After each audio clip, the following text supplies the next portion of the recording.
Freelancing কতটুকু জায়েজ কতটুকু না জায়েজ, এবং অনেকে আমাদেরকে প্রশ্ন করে ফ্রিল্যান্সিং এর কোন কোন সেক্টরে কাজ করা জায়েজ, কোন কোন সেক্টরে কাজ করা না জায়েজ, কোনটা হালাল কোনটা হারাম। এই বিষয়গুলো আমাদের জানার দরকার আছে না নাই? অবশ্যই আছে। বিকজ ফ্রিল্যান্সিং হচ্ছে বর্তমান সময়ে the most famous category of business. গোটা বাংলাদেশে একটা প্ল্যাটফর্ম রয়েছে ফ্রিল্যান্সিং এর জন্য, এবং অনেক যুবক, অনেক মেয়েরা, অনেক ছেলেরা ফ্রিল্যান্সিং এর কাজ করে। এরকম যুবক যুবতী আছে না নাই? অনেক আছে, অহরহ আছে বাংলাদেশে। এই জন্য আজকে আমরা প্রথমে যেই ম্যাটারটি আপনাদের সঙ্গে শেয়ার করতে চাই সেটি হচ্ছে এই ফ্রিল্যান্সিং হালাল নাকি হারাম। এটা জানার পূর্বে আমাদের জানতে হবে basic concept of freelancing. Freelancing এর বেসিক কনসেপ্ট আগে আপনাকে বুঝতে হবে। মনে করেন আমরা আমাদের রিয়েল লাইফ, এটা হচ্ছে রিয়েল লাইফ। এই রিয়েল লাইফে যদি আপনার সঙ্গে আমি কোনো চুক্তিবদ্ধ হই কোনো কাজে, ফর এক্সাম্পল কোনো একটা বিজনেসে আপনার সঙ্গে আমি চুক্তিবদ্ধ হয়েছি, তাহলে এখানে উভয় পক্ষের একটা প্রফিট বা লাভ আছে না নাই? এই যে প্রফিটটা আপনি আমার থেকে নিচ্ছেন, আপনার থেকে আপনি দিচ্ছেন, এটা যদি আপনি অনলাইনে করেন এটাকে বলে ফ্রিল্যান্সিং। এটাকে বলে কি? ফ্রিল্যান্সিং। ফর এক্সাম্পল আপনার একটা দোকান আছে, আপনার একটা কি আছে?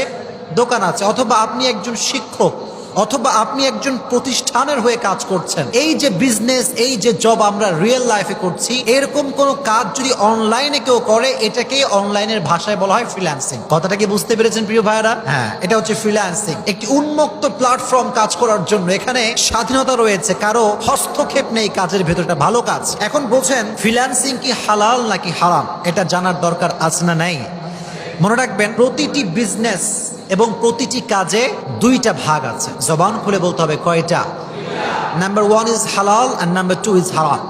Number one is, number two is হারাম। দেখেন, খুব মনোযোগ দিয়ে শুনতে হবে। যে কোনো বিজনেস আপনার লাইফে আপনি অনেক বিজনেস করতে পারেন। যে কোনো বিজনেস হালাল হওয়ার জন্য কোরআনে আল্লাহ তাআলা একটা শর্ত উল্লেখ করেছেন। শর্তটা হচ্ছে আল্লাহ তাআলা বলেছেন, ইয়া আইয়ুহাল্লাযীনা আমানু লা তাকুলু আমওয়ালাকুম বাইনাকুম বিল বাতিল ইল্লা আন তাকুনা তিজারাতান আন তারাদিম মিনকুম। এটা আল্লাহ তাআলা সূরা নিসা 29 নম্বর আয়াত 5 নম্বর পারার 2 নম্বর পৃষ্ঠার প্রথম লাইনে আল্লাহ তাআলা উল্লেখ করেছেন যে তোমরা যখন বিজনেস পারপাসে কোনো কাজ করবা উভয়ের সম্মতি থাকতে হবে। একে অপরের প্রতি সম্মতি না থাকলে, রাজি না থাকলে সেই বিজনেসটা হালাল হতে পারে।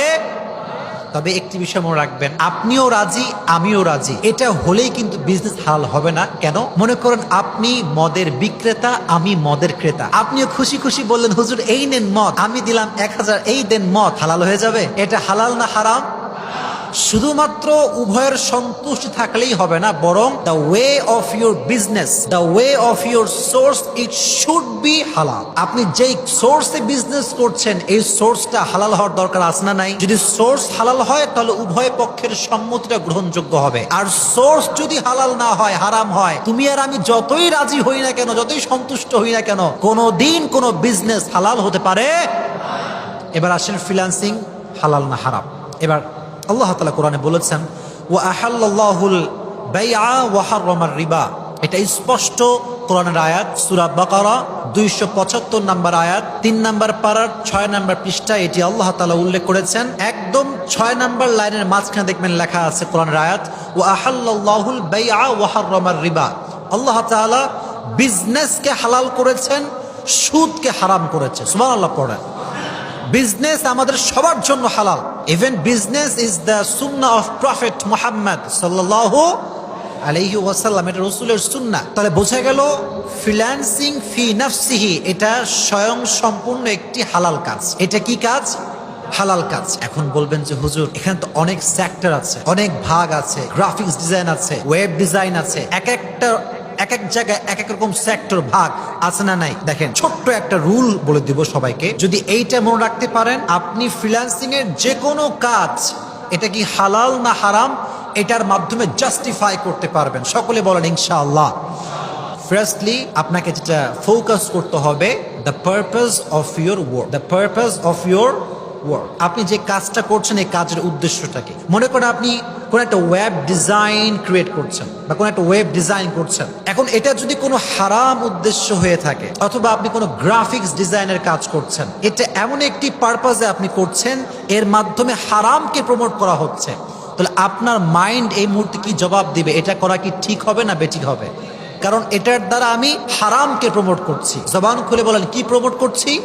হারামকে প্রমোট করছি। এর এগেইনস্টে যদি কোনো ওয়েব ডিজাইন অথবা কোনো গ্রাফিক্স ডিজাইনের কোনো কাজ আমি করছি, এর দ্বারা ইসলামের ন্যূনতম কোনো ক্ষতি হচ্ছে না, ইসলামের কোনো প্রকার কোনো বিধান অমান্য হচ্ছে না, এটার দ্বারা যদিও কোনো সওয়াব হচ্ছে না বা কোনো ইসলামের উপকার হচ্ছে না, তবে ক্ষতিও হচ্ছে না, সেই ক্ষেত্রে এটা করা সম্পূর্ণ জায়েজ। পড়েন আলহামদুলিল্লাহ। তাহলে যেই ওয়ার্কটা আমি করছি বা যেই ক্রাইটেরিয়াতে আমি কাজটা করছি, if is it promoting something হারাম, দেন ইটস হারাম, and if is it promoting something হালাল, that's totally permissible in Islam, then this is হালাল। যদি আমার কাজটা হারামের কোনো ছোঁয়ার থেকে বাইরে থাকে, এটা হালাল করে দিয়েছে একজন, তিনি কে? আর আমার কাজ যদি কোনো হারামের ছোঁয়া থাকে, তাহলে এটাকে হারাম করে দিয়েছে কে? তাহলে এই একটা রুল মাথায় রাখবেন যে আমি যে কাজটা করছি, এই কাজের মাধ্যমে ইসলামের কোনো প্রভিশন বা ইসলামের কোনো বিধান অমান্য হচ্ছে কিনা। যদি অমান্য হয়, আমাকে সবাই উত্তর করবেন, এটা কি হালাল হবে না হারাম হবে? বলেন না, হালাল হবে না হারাম হবে? হারাম হবে। আর যদি ইসলামের কোনো সমস্যা না থাকে, কোরআনের কোনো বিধান লঙ্ঘন না হয়, তাহলে এটা হারাম হবে না হালাল হবে? হালাল হবে। আল্লাহ তাআলা এই কথাগুলো আমাদের সবাইকে বোঝা এবং মানার তৌফিক দান করুক। সকলেই পড়না আমিন। আর এই যে যুবক ভাইরা, তোমরা বাসায় বসে বসে তোমরা কি করো? সবসময় খালি চ্যাটিং, ফেসবুক, ইনস্টাগ্রাম, হোয়াটসঅ্যাপ। শোনো, দুই একটা কথা তোমাদেরকে বলি, আল্লাহর কসম, এই চ্যাটিং, এই গার্লফ্রেন্ডের সঙ্গে চ্যাটিং কোনো দিন এক পয়সা কোনো কাজে দিবে না। কথা বলো ঠিক কিনা?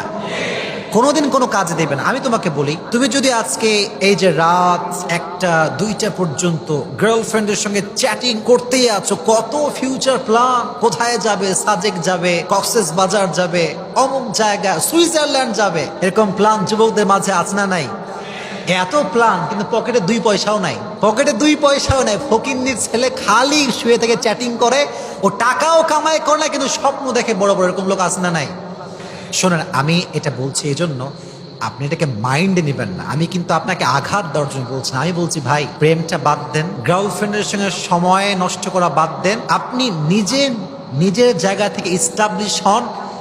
যে গার্লফ্রেন্ড আজকে আছে না, ও যদি কালকে টাকা আপনার না থাকে, ও কালকে যদি একটা চান্দুরে পায়, আর যদি সেই চান্দুটা সরকারি চাকরিজীবী হয়, ব্রেকআপ নিশ্চিত। কথা আসতে বললেন যে জোরে বলেন, ঠিক কিনা?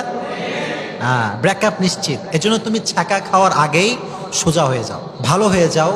ফ্রিল্যান্সিং করে যতটুকু পারা যায় হালালভাবে 2000 টাকা, 3000 টাকা, 10,000 টাকা, 20,000 টাকা, অনেক ফ্রিল্যান্সার বাংলাদেশে আছে যারা প্রায় প্রতি মাসে 1 লক্ষ, 1.5 লক্ষ, 2 লক্ষ টাকা ইনকাম করে। এরকম ফ্রিল্যান্সার বাংলাদেশে আছে না নাই? তো তারা যদি করতে পারে, তুমি কেন পারবো না? ম্যান, তোমাকেও করতে হবে, হ্যাঁ, but it should be to the হালাল way. Your source should be হালাল। যে সোর্সে আপনি কাজ করছেন, এটা হালাল ক্রাইটেরিয়াতে হওয়ার দরকার আছে না নাই? জোরে বলেন, আছে না নাই? হালাল ক্রাইটেরিয়া হওয়া লাগবে। এজন্য ভাইরা আমার, তোমাদের সবার কাছে বলছি, তোমাদের সকলের একটা ডিফারেন্ট ড্রিম আছে, আমি জানি। Someone wanna be doctor, someone wanna be engineer, everyone has different dream, right? সকলের ভিন্ন ভিন্ন স্বপ্ন থাকতে পারে। কিন্তু যদি আপনি বাসায় ফ্রি থাকেন, আপনার কোনো কাজ নাই, কোনো বিজনেস নাই, কোনো জব নাই, কোনো একজন ফ্রিল্যান্সারের কাছে ফ্রিল্যান্সিং এর ছোট্ট কাজগুলো শিখে মাসে কমপক্ষে 10-12 হাজার টাকা ইনকাম করা ট্রাই করবেন। পারা যাবে ইনশাআল্লাহ। আমি জাস্ট আপনার ভাই হিসেবে পরামর্শ দিলাম। এখন আপনি আমল করবেন কি করবেন না, ইনকাম করবেন কি করবেন না, দ্য ডিসিশন ইজ ইয়োর্স। এটা আপনার সিদ্ধান্ত। যদি টাকা কামাই করতে পারেন, দুনিয়ার একটা বাস্তব কথা বলি ভাই, টাকা আছে যতদিন, আপন মানুষ আছে ততদিন। কথা আসতে বললেন যে জোরে বলেন, ঠিক কিনা? টাকা থাকলে সবাই আপন। আপনার কাছে টাকা নাই, আপন বলতে কাউকে খুঁজে পাবেন না। টাকা আছে যতদিন, সমাজে দাম আছে ততদিন। কথা ঠিক কিনা প্রিয় ভাইরা? এই জন্য সাবধান, সময়টাকে ওয়েস্ট করবেন না। যতটুকু পারা যায় হালাল ভাবে কাজ করবেন তো ইনশাআল্লাহ।